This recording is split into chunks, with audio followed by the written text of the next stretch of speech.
நம்ம அபினவோட பெர்ஃபார்மன்ஸ் பார்த்தீங்கன்னா செம்மையா இம்ப்ரூவ் ஆயிருக்குல்ல. என்னடா அவர் தான் ஸ்டார்ட்டிங்லேருந்தே நல்லா ஆடுவாரே, என்ன இம்ப்ரூவ் ஆயிருக்குன்னு நீங்க சொல்றீங்க அப்படின்னு கேட்டிங்கன்னா, அவரோட டான்ஸ சொல்லுங்க, அவரோட சிங்கிங் பெர்ஃபார்மன்ஸ சொல்றேன். வேற லெவல்ல வந்து அது இம்ப்ரூவ் ஆயிட்டுருக்கு. முன்னாடிலாம் நம்ம அவர் சுனிதாவோட கம்பேர் பண்ணிட்டு இருந்தோம். ஆனா இன்னைக்கு எபிசோட்ல அவர் ஒரு பாட்டு ஒண்ணு பாடிறாரு பாருங்க. லிரிக்ஸ்லாம் கொஞ்சம் கூட மிஸ்டேக்கே இல்ல. அவ்ளோ பெர்ஃபெக்ட்டா வந்து பாடியிருப்பாரு. சரி ஓகே, இன்னைக்கு எபிசோட்ல என்ன நடந்துச்சு அப்படின்றத ஃபர்ஸ்ட் பார்த்துடலாமா? ஸோ நம்ம ரியோ பார்த்தீங்கன்னு வச்சுக்கோங்களேன், ஓப்பனிங்ல டக்குன்னு பார்த்தோன்னே யார்ரா இது? யார் மாரியும் இருக்காங்களே அப்படின்ற ஒரு ஃபீல் தான் வருது. ஏன் அப்படின்னு பார்த்தீங்கன்னா, ரொம்ப நாள் கழிச்சு அவர் அந்த ஹேர் கட்ட பண்ணிட்டு வந்தாரு. டக்குன்னு பார்த்தோன்னா டிஃப்ரெண்டான ஒரு ஃபீல் இருந்தது. அண்ட் அவர் என்ன சொல்றாரு அப்படின்னு பார்த்தீங்கன்னா, இன்னைக்கு யார் டாப் ஜோடி வாங்குறாங்களோ அதுக்கு நம்ம ஜட்ஜஸ் வந்து சைதாப்பேட்டை, ராமபுரம் அப்படின்னு சொல்லிட்டு இந்த ப்ராப்பர்ட்டிலாம் இவங்க பேர்ல எழுதி வைக்க போறாங்க அப்படின்ற மாதிரி அவர் சொல்றாரு. அண்ட் இது எல்லாத்துலயுமே ஹைலைட் என்ன அப்படின்னு பார்த்தீங்கன்னா, இவங்கலாம் இன்ட்ரோ கொடுத்துட்டு இருக்கப்போவே நம்ம ஆடியன்ஸ்ல இருந்து ஒருத்தர் எந்திரிச்சு நின்னு பயங்கரமா ஆடிக்கிட்டு இருப்பாரு. அப்போ நம்ம ஏஞ்சலின் செம்மையா ஒரு கவுண்டர் போட்டிருப்பாங்க. இது என்ன ரவுண்ட் அப்படின்னு கேட்கணும். ஆனா இப்போ இது எத்தனாவது ரவுண்டுன்னு கேட்குற அளவுக்கு இருக்கு அப்படின்ற. ஸோ இது பார்த்தீங்கன்னா கிரியேட்டிவ் ப்ராப்பர்ட்டி ரவுண்ட் அப்படின்றாங்க. அண்ட் நம்ம சாண்டி மாஸ்டர் வராரு. போன வாரம் எண்டில் என்ன நடந்துச்சு எபிசோடில் அப்படின்றது உங்களுக்கே நல்லா தெரியும். ஸோ அங்கேருந்து தான் நம்ம சாண்டி மாஸ்டர் அந்த ஃபீல்ட்லேயே வந்து திரும்ப ஸ்டார்ட் பண்ணுறாரு. ஸோ தெரியும்ல, ஞாபகம் இருக்குல்ல, இந்த வாட்டி மிரர் மாதிரி இருக்கணும். உங்கள் பார்ட்னர் பண்ணுறது நீங்கள் எல்லாம் ஒரே மாதிரி பண்ணணும். அவங்க ஹாஃப் சிட் பண்ணிவிட்டு நீங்கள் நின்றுட்டு இருக்கிற மாதிரி இருந்தால் கூட நான் அதை வந்து நோட் பண்ணுவேன். பயங்கரமான மிஸ்டேக்ஸ் கண்டுபிடிப்பேன் அப்படின்னு சொல்லிட்டு எல்லாத்துக்குமே வந்து பீதியை கிளப்பி விட்டுறாரு. அண்ட் நம்ம ரியா ரூத் மட்டும்தான் கொஞ்சம் தைரியமாக இல்லை பண்ணிடலாம் மாஸ்டர் அப்படின்ற மாதிரி சொல்கிறாங்க. மற்றவங்களாம் வாயே திறக்க மாட்டுறாங்க. ஸோ ஃபஸ்ட்டு பார்த்தீங்கன்னா வந்து ரியா ரூத் அண்ட் அரவிந்த் தான் வந்து பெர்ஃபார்ம் பண்ணுறாங்க. ஸோ அவங்களோட அந்த ப்ராப்பர்ட்டி பார்த்தீங்கன்னா ஒரு பெரிய ஹார்ட் மாதிரி ஒன்று இருக்குது. அண்ட் அந்த ஹார்ட் பார்த்தீங்கன்னா சைட்லேயே வந்து உங்களுக்கு அந்த லேடர் மாதிரி இருக்குது, அப்படியே ஏறுற மாதிரி. ஸோ அவங்களோட ஓப்பனிங்கே பார்த்தீங்கன்னா மேலே அப்படியே ரோப்பில் ஒரு ரிங்கில் வந்து உட்காந்துட்டு அப்படியே இறங்குற மாதிரி இருக்கும்.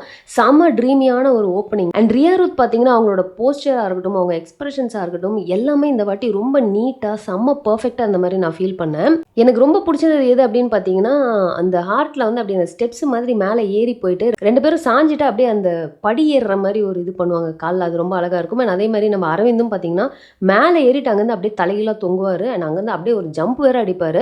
ஸோ அதெல்லாம் வந்து சூப்பராக இருந்துச்சுங்க. ஸோ இந்த பர்ஃபார்மன்ஸில் பார்த்தீங்கன்னா ஜம்ப்ஸாக இருக்கட்டும், லிஃப்ட்ஸாக இருக்கட்டும், எந்த ஒரு ஸ்டண்ட்டாக இருந்தாலுமே ரொம்ப நீட்டாக, லைக் அதை பார்க்குறப்போ சே இது ரொம்ப ஈஸியாக இருக்கே, நம்மளே பண்ணிடலாமே அப்படின்ற அளவுக்கு ஒரு ஸ்ட்ரகிளே தெரியாத மாதிரி சூப்பராக டெலிவர் பண்ணியிருந்தாங்க அப்படின்னு தான் சொல்லணும். ஸோ இந்த பர்ஃபார்மன்ஸ் முடிஞ்சதுக்கப்புறம் பார்த்தீங்கன்னா நம்ம சாண்டி மாஸ்டர் அவங்களை அப்படியே பயமுறுத்திடுவார். என்ன இப்போ நான் உங்களுக்கு ஃபஸ்ட்டு ப்ளஸ் சொல்லவா மைனஸ் சொல்லவா அப்படின்றாரு. அண்ட் அடுத்து பார்த்தீங்கன்னா உங்களுக்கு அங்கே கண்டஸ்டன்ஸ்லேருந்து நம்ம விஜய், அப்புறம் பிரதீப், யாரெல்லாம் போன வாட்டி நம்ம ராணிக்கு வந்து கத்தி குத்து கொடுத்தாங்களோ ஸோ அவங்களாலையும் எழுப்பிட்டு ஸோ சொல்லுங்கள் இந்த பர்ஃபார்மன்ஸ் எப்படி இருந்துச்சு அப்படின்ற மாதிரி பயங்கரமாக அவர் ஒரு பக்கம் பீதியை ஏற்றிட்டு இருக்காரு. எல்லார் ஃபேஸும் அப்படியே மாறிக்கிட்டே இருக்குது. நம்ம பிரதீப்லாம் பார்த்தீங்கன்னா என்ன நல்லா பண்ணிடுவீங்களா, பக்காவாக பண்ணிடுவியா அப்படின்ற மாதிரி கேட்பாரு. அவரை பண்ணிடலாம் அப்படின்னு சொல்கிறாரு. ஆனால் சொல்லி முடிக்கிறப்பவே பார்த்தீங்கன்னா ஐயோ இல்லை நான் பர்ஃபார்மன்ஸ் முடிச்சுட்டே பேசுகிறேன் அப்படின்ற மாதிரி. ஃபைனலாக என்ன சொல்கிறாரு அப்படின்னு பார்த்தீங்கன்னா, உங்கள் பர்ஃபார்மன்ஸில் என்னால் எவ்வளோ இது பண்ணாலும் ஒரு மிஸ்டேக்கை கண்டுபிடிக்கவே முடியல, அவ்வளோ பர்ஃபெக்டாக பக்காவாக நீங்கள் பண்ணிட்டீங்க அப்படின்னு சொல்லிடுறாரு. அப்போ தான் பார்த்தீங்கன்னா நம்ம அரவிந்தோட ஃபேஸில் ஒரு ரிலீஃபே வந்திருக்கு. அண்ட் பார்த்தீங்கன்னா அவங்களுக்கு வந்து க்ரீன் லைட்டுமே வந்து கொடுத்துட்றாரு. அடுத்து பார்த்தீங்கன்னா நம்ம அனன்யா அண்ட் கௌரி சங்கர் வந்து பெர்ஃபார்ம் பண்ணுறாங்க. அவங்களோட ப்ராப்பர்ட்டி என்ன அப்படின்னா ஒரு ஹாஃப் மூன் மாதிரி இருக்குங்க. ஸோ அது உங்களுக்கு எப்படி சொல்லணும்னு பார்த்தீங்கன்னா, இந்த எக்ஸிபிஷன்லாம் போனால் நம்ம ஒரு போட்டில் ஒன்று ஏறுவோம் தெரியுமா, இப்படி ஆடிக்கிட்டே இருக்குமே. ஸோ அந்த மாதிரியான ஒரு ப்ராப்பர்ட்டி தான். ஸோ எனக்கு இந்த ஓப்பனிங்கே ரொம்ப பிடிச்சிருந்தது. ரெண்டு பேரும் ரெண்டு எக்ஸ்ட்ரீம் கார்னரில் உட்காந்துருக்காங்க. அப்படியே அங்கேருந்து ஸ்லைட் ஆகி அப்படியே சென்டரில் வந்து உட்காருவாங்க. அது பார்க்கறதுக்கு சூப்பராக இருந்தது. அண்ட் இவங்களோட பர்ஃபார்மன்ஸ் பார்த்தீங்கன்னா ஆல்மோஸ்ட் ஒரு லைனுக்குமே ஒரு ஸ்டண்ட் அப்படிங்கிற மாதிரி பண்ணியிருந்தாங்க. எல்லாமே ரொம்ப நீட் பர்ஃபெக்டாக இருந்தது.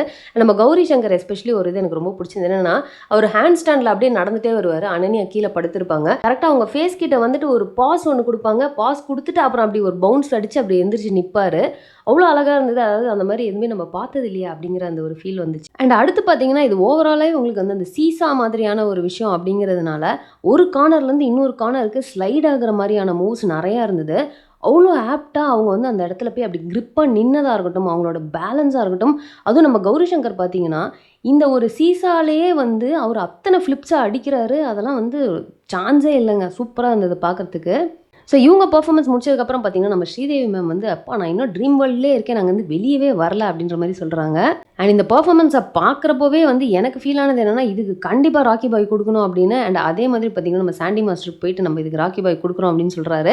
அண்ட் எல்லா ஜட்ஜஸுமே ஜாயின் பண்ணி ராக்கி பாயுமே வந்து கொடுத்துட்றாங்க.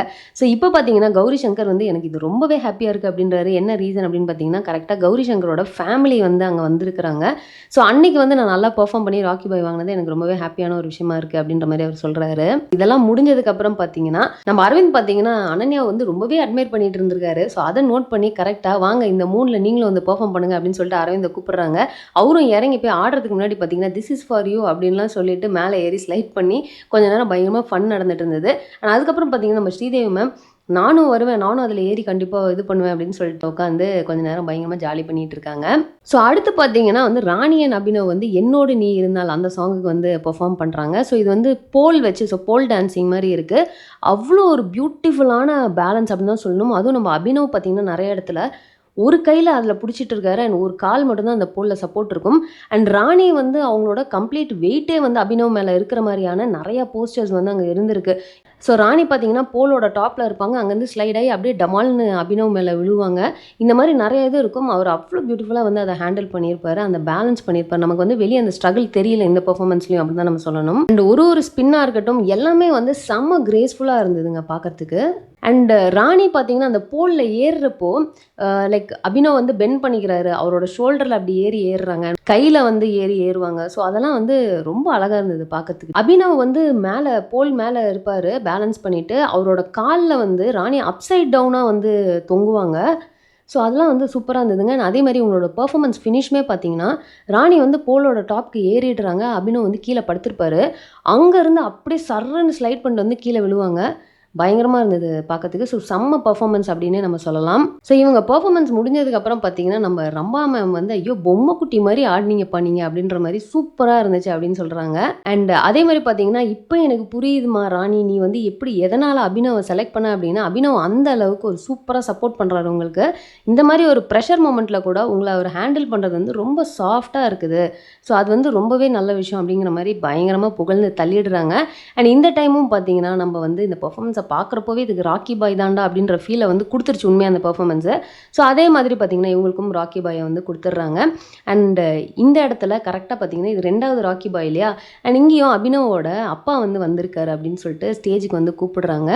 அண்ட் நம்ம அபினவ் வந்து பாடாமல் இருக்க முடியுமா அப்படின்றனால அபினவ் வந்து பாட சொல்லிடுறாங்க, என்னோடு நீ இருந்தால். ஸோ அந்த பாட்டுக்கு தான் இவங்க ஆடுறாங்க. ஸோ அந்த பாட்டு அவர் எப்பவும் போல தாங்க அவர் ஸ்டார்ட் பண்ணுறப்போ எல்லோரும் என்னை சப்போர்ட் பண்ணுங்க அப்படின்ற மாதிரி சொல்லிட்டு செம்ம கான்ஃபிடென்ட்டாக பாடுறாரு.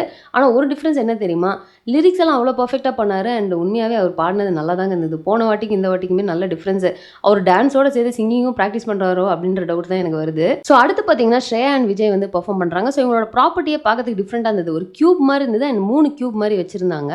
ஸோ இவங்களோட பர்ஃபார்மன்ஸில் பார்த்தீங்கன்னா ஒரு இடத்துல கரெக்டாக ஸ்ரேயாவை வந்து அவர் தூக்குவார், அவங்க அப்படியே மேலே வந்து ஸ்ப்ளிட் பண்ணுற மாதிரியான ஒரு ஸ்டெப்பை இவர் தூக்கிட்டு அப்படியே நடக்கிற மாதிரி இருக்கும். அது பார்க்கறதுக்கு ஒரு மாதிரி ரொம்ப நல்லா இருந்தது. அண்ட் இவங்க வந்து சோலோவாக ஆளுக்கு ஒரு கியூப்குள்ளார போயிட்டு அவங்க சில பர்ஃபார்மன்ஸஸ் பண்ணுவாங்க. ஸோ அதுவுமே வந்து அந்த கோஆர்டினேஷனாக இருக்கட்டும் எல்லாமே ரொம்ப அழகாக இருந்தது பார்க்கறதுக்கு. அண்ட் கடைசியாகவும் பார்த்தீங்கன்னா அந்த கியூப்பில் போயிட்டு ஒரு ஸ்பின் மாதிரி ஒன்று பண்ணியிருப்பாங்க. ஸோ அதுவுமே நல்லா இருந்தது. இப்போ இவங்களுக்கு ஜட்ஜஸ் பார்த்தீங்கன்னா எல்லாமே ரொம்ப பாசிட்டிவான கமெண்ட் தான் கொடுக்குறாங்க. அண்ட் ஃபஸ்ட்டு எப்பவும் போல் அதுதாங்க நம்ம பண்ணியே ஆகணும் இல்லையா, அதனால எல்லோ லைட்டை கொடுத்துட்டு க்ரீன் லைட் கொடுக்குறாங்க. இப்போலாம் கண்டஸ்டன்ஸ் எந்த அளவுக்குன்னா எல்லோ லைட் வந்தாலும் பெருசாக ஃபீலே பண்ண மாட்டாங்க, மேபி க்ரீனாக மாற்றுவாங்களா இருக்கும் அப்படின்ற மாதிரி. இதை கொஞ்சம் அவாய்ட் பண்ணிவிட்டு அவங்க க்ரீன்னா க்ரீனு எல்லோனா எல்லோ எப்போவாது ஒரு நாள் பயமுறுத்துறதுக்கு வேணால் பண்ணலாம் அப்படின்னு நினைக்கிறேன். எபிசோட் டு எபிசோட் இதை பண்ணால் அது அந்தளவுக்கு ஒர்க் அவுட் ஆகலாம் அப்படிங்கிறது தான் உண்மை. ஸோ இது முடிச்சதுக்கப்புறம் பார்த்தீங்கன்னா நம்ம விஜய்க்கு வந்து ஒரு ஏவி போடுறாங்க. சரி ஏவி நார்மல் ஏவியாக இருக்கும் அப்படின்னு பார்த்தா செம ஃபன்னான ஒரு கான்செப்டாக இருந்தது. ஏன்னா விஜய் வந்து ஆல்ரெடி மேரிட் அப்படிங்கிறது அதில் சொல்கிறாரு. ஆனால் அவங்க ஒய்ஃப் பார்த்தீங்கன்னா இவருக்கு வந்து இந்த ஷோவில் இருந்து இது வரப்போ நான் ரொம்ப ப்ரே பண்ணிக்கிட்டேன். எதுக்கு அப்படின்னு கேட்டிங்கன்னா செலக்ட் ஆகக்கூடாது அப்படின்றதுக்காக, ஏன்னா எனக்கு வந்து இன்ட்ரெஸ்ட்டே கிடையாது அப்படின்னு சொல்லிட்டு.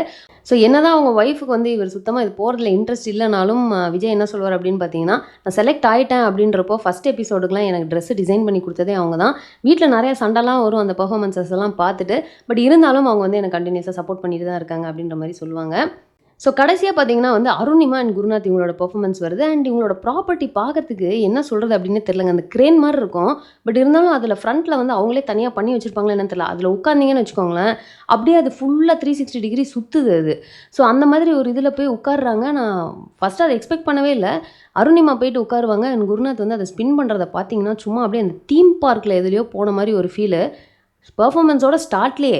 ஸோ இப்படி சுற்றிட்டு அதை எந்திரிச்சு நின்று எப்படி அவங்க ஆடினாங்கன்னே தெரியல. அதை பார்த்ததுக்கே எனக்குலாம் பயங்கரமாக தலை சுற்றிருச்சு.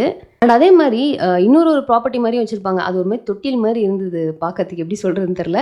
ஸோ அந்த ராடு மாதிரி இருக்குதுங்க, அதில் ஏறி நின்று அங்கேருந்து குருநாத் பார்த்தீங்கன்னா ஃப்ளிப் அடிப்பார். ரொம்ப யூனிக்கான ஒரு ஃப்ளிப் ஒன்று பண்ணியிருப்பாங்க. அதாவது ஆல்டர்னேட்டாக வந்து 2 பேரும் மாற்றி மாற்றி ஒரு வித்தியாசமாக ஒரு ஃப்ளிப் பண்ணியிருப்பாங்க. அது நல்லா இருந்துச்சுங்க பார்க்கறதுக்கு. ஸோ இவங்க பெர்ஃபார்மன்ஸ் முடிஞ்சோம் நம்ம ரம்பா மேம் என்ன சொல்கிறாங்க அப்படின்னு பார்த்தீங்கன்னா, என்னமோ ஒன்று மிஸ் ஆகிற மாதிரியே இருக்கே உங்கள் பெர்ஃபார்மன்ஸில். நான் யூஸ்வலாக பார்க்குற அந்த அருணிமான் குருநாத்தே இது கிடையாது. என்ன ஆச்சு? ஏன் டல்லாக இருக்கீங்க? அப்படின்ற மாதிரி அவங்க கேட்குறாங்க. அதே மாதிரி தான் ஸ்ரீதேவி மேமும் சொல்கிறாங்க. அண்ட் சாண்டி மாஸ்டரும் பார்த்தீங்கன்னா வந்து, நீங்கள் வந்து ஆல்ரெடி பயங்கரமாக பெர்ஃபார்ம் பண்ணி ஒரு எக்ஸ்பெக்டேஷனை செட் பண்ணிட்டீங்க. பட் இப்போ வந்து எங்களுக்கு நாங்கள் இன்னும் எக்ஸ்பெக்ட் பண்ணுறப்போ இது கொஞ்சம் ஒரு மாதிரி டல்லாக இருந்த மாதிரி இருந்தது அப்படின்னு சொல்லிட்டு கொரியோகிராஃபியுமே வந்து என்ன சொல்கிறாங்க ஸ்ரீதேவி மேம் பார்த்தீங்கன்னா, இதுக்கு முன்னாடி நீங்கள் ஒரு சாங் பண்ணியிருந்தீங்க. கிட்டத்தட்ட அந்த ஃப்ளோலேயே இதுவும் இருக்குது. ஐ திங்க் தீமா தீமா சாங்னு நினைக்கிறேன்.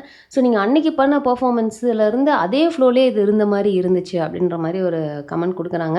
அண்ட் இவங்களுக்கு பார்த்தீங்கன்னா எல்லோ லைட்டுமே வந்து கொடுத்துட்றாங்க. ஸோ அவ்வளோதான் இன்றைக்கி நடந்த எல்லா பெர்ஃபார்மன்ஸஸையுமே நம்ம பார்த்துட்டோம். ஸோ நீங்கள் என்ன நினைக்கிறீங்க? இதில் வந்து உங்களுக்கு எல்லோ லைட் கொடுத்தது உங்களுக்கு ஓகே கரெக்டு தான் அப்படின்னு ஃபீல் ஆகுதா? இல்லை உங்களுக்கு க்ரீன் லைட் கொடுத்துருக்கணும் அப்படின்னு நினைக்கிறீங்களா? அண்ட் அதே மாதிரி மற்ற பெர்ஃபார்மன்ஸஸில் ஏதாவது ஒன்றுக்கு வந்து க்ரீன் லைட் கொடுத்தது உங்களுக்கு நாட் ஓகே அப்படின்னு தோணுதா?